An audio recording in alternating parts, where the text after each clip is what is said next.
এটা শোনে না, শোনে কে? পরীক্ষায় ভালো করতে চান, সেজদায় লুটিয়ে পড়ে আল্লাহরে বলেন। নেককার স্ত্রী চান, সেজদায় পড়ে আল্লাহরে বলেন। নেককার সন্তান চান, সেজদায় লুটিয়ে পড়ে আল্লাহরে বলেন। বিসিএস পরীক্ষায় টিকতে চান, সেজদায় লুটিয়ে পড়ে আল্লাহকে বলেন।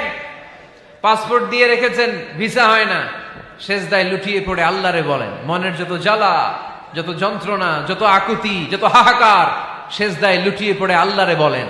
কারণ আল্লাহর দরবার এমন দরবার, এই দরবার থেকে কেউ কোনোদিন খালি হাতে ফিরে না। চিল্লায় বলেন ঠিক কিনা? কেউ ফিরে না খালি হাতে আল্লাহরে তোর দরবারেতে, তাই না? পড়েন সবাই, কেউ ফিরে না। আকরাবু মা ইয়াকুনুল আবদু মির রাব্বিহি ওয়া হুয়া সাজিদ। বান্দা যখন সেজদায় লুটিয়ে পড়ে, বান্দা আল্লাহর সবচাইতে কাছে চলে যায়। এই কথাটা মনে থাকবে আপনাদের সবার। আমরা কখন আল্লাহর সবচেয়ে কাছে যাই? আওয়াজ করে বলেন। যখন আমরা সেজদায় পড়ে থাকি। আপাত দৃষ্টিতে মনে হয় সেজদাটা যখন দেই, জায়নামাজের উপরে আমার কপালটা পড়ে। সেজদাটা যখন দেই, মসজিদের টাইলসের উপরে আমার সেজদাটা পড়ে। সেজদাটা যখন দেই, মনে হয় যে মসজিদের কাপড়ের উপর আমার কপালটা পড়ে। কিন্তু বিশ্বনবী বলেন, না, তোমার কপালটা আল্লাহর কুদরতি পায়ের উপরে পড়ে।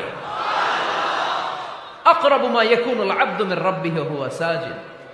বান্দা যখন সেজদায় লুটিয়ে পড়ে, বান্দা আল্লাহর সবচাইতে কাছে চলে যায়। তাহলে কোরআন আমাদেরকে জানালো, যদি আল্লাহর প্রিয় হতে চাও, সেজদায় লুটিয়ে পড়ো। আল্লাহর প্রিয় হতে চাইলে কি করব? আওয়াজ করে বলেন, কি করতে হবে?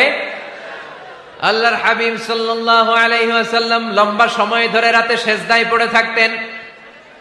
আল্লাহর হাবিব সাল্লাল্লাহু আলাইহি ওয়াসাল্লামের সাহাবারা সব সময় লম্বা লম্বা রুকু দিতেন, লম্বা লম্বা সেজদা দিতেন। কিন্তু আমরা রুকুর মধ্যে তাড়াহুড়ো করি, সেজদা দিতে যে তাড়াহুড়ো করি, এরকম আছে না নাই? নিমসার এলাকায় এরকম কেউ নাই আলহামদুলিল্লাহ। আপনারা তাড়াহুড়ো করেন?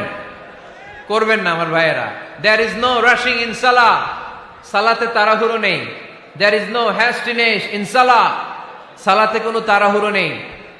সল্লু সালাতান মুআদ্দি'। এমন ভাবে নামাজে দাঁড়াবেন, মনে করবেন এটাই হতে পারে আমার জীবনের শেষ নামাজ, ঠিক কিনা? পারফর্ম দ্য সালাহ as if this is your last and final prayer. এমন ভাবে মুসল্লায় দাঁড়ান, মনে করেন এটাই হতে পারে জীবনের শেষ নামাজ। This is my last chance. এখন বাজে 3:30। কেউ যদি বলে আসরের যে নামাজটা পড়বেন এটাই আপনার জীবনের শেষ নামাজ, ওই নামাজ আপনি তাড়াহুড়া করবেন? কথা বলেন। আরে কাঁদতে কাঁদতে আপনি শেষ।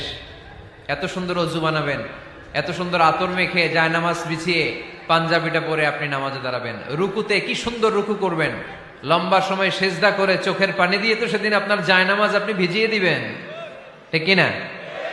কেন এমনটা করবেন? কারণ আপনি জেনে গিয়েছেন এটাই আমার শেষ নামাজ, তাই না?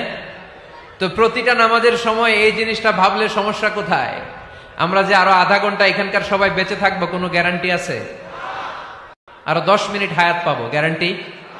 5 মিনিট, 2 মিনিট, শ্বাস যেটা নিলাম, ব্রেথ ইন করলাম, এটার ব্রেথ আউট করতে পারবো, কোনো গ্যারান্টি আছে?